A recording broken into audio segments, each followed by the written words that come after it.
I think you got to write what it is. You got to write what it was and try to write it with compassion. But the best way to be compassionate is to be neutral. Do you have an ancestor or relative who doesn't want you to write something in your family history?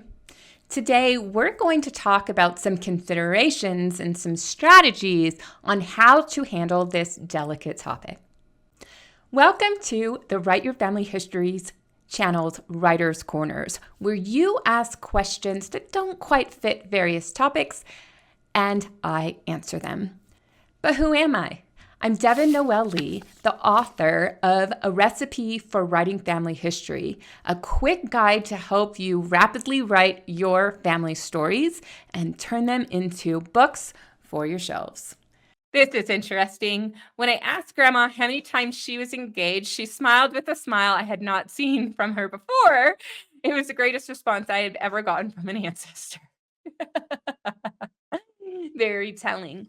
Multiple engagements, multiple marriages, multiple divorces, those can actually be sensitive topics. I do address that in the ethical webinar. If I didn't, let me know. I'll have to make it a separate video. This leads us to a question of what do we do when people don't like what we tell about them? There's a difference between writing and publishing. And when you publish, there's also where you publish. So I do have relatives that have had multiple marriages that ended in divorce. And that's part of their story. I can't change that. There are documents that document these facts. And yet I was told, don't write about that. Well, as a genealogist, I got to tell the truth. And the relative eventually found a lasting love, and it took. But part of their story and why it's so great that they found that lasting love in the end was the unsuccessful marriages before then. And then if I can't write about the previous marriages, then I can't write about her children from her first spouse. Or which do I choose? Not only that, so I'm thinking about one of the relatives. I knew the second husband. I didn't know the first.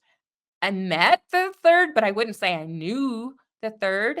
But now you're changing my memories of visiting this relative in the family by trying to hide that marriage.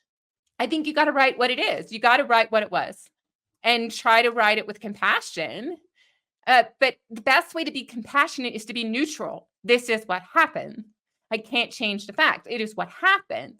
And then if that person doesn't want it shared to all the world, well, I'm not going to share it to all the world until that person passes away. I'll put copies of the family story in various archives that not everybody's going to go to find your storage, let's be honest.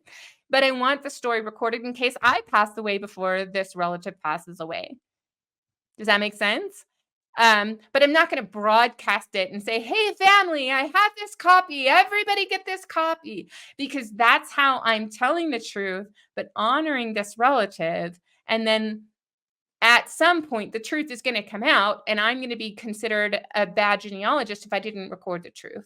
And so that's something we need to handle. You can make multiple copies and have because in the copy I gave to this relative, I didn't include all of the marriages, but in the copy that I give to anybody else who wants, within certain parameters, I'm going to include all the marriages because the records are going to be found, right? So that's kind of something I would think about.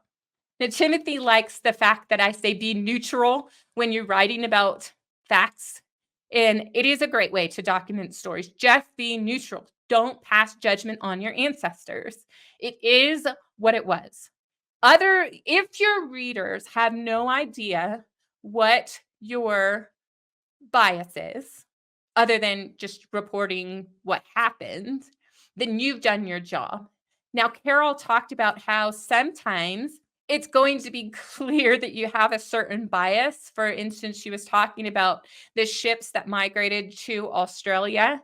If you say they migrated, you have a positive bias that migration is a good thing. But if you say it was an invasion, you have a different bias because the ship is invading your country. And then a neutral would be, how do you make that neutral? Well, a ship transversed the water and landed in this new place so that people could settle. Maybe that's as neutral as it gets, right?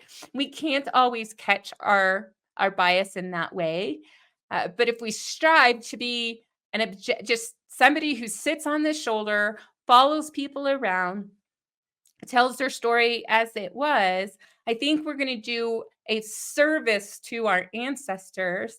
And then if they have good things about them and bad things about them, which, let's face it, everybody does, we allow our readers to decide for themselves what they're going to take away from that story.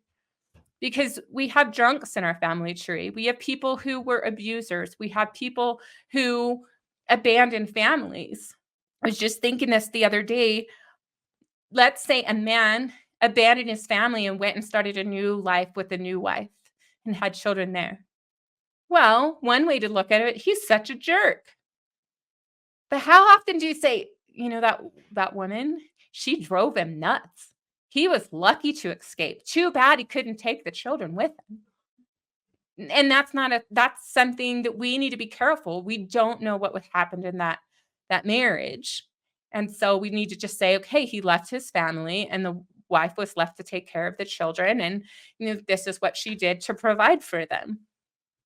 Right? Unless we have court cases with the battle royale in the court papers going back and forth saying, well, he did this and she did this. We just don't know. And even if we do have the records, we just don't know. So it's best for us to try to be compassionate and empathetic by being neutral. What do you think? How do you handle the truth in genealogy while also striving to be compassionate? Do you have tips and tricks on how to write in a neutral tone so that you're objective in sharing what happened? I can't wait to have that discussion in the comments section below. Thanks for watching. Please consider subscribing to this channel. And if you're ready for the next writing tip, check out this video right up there.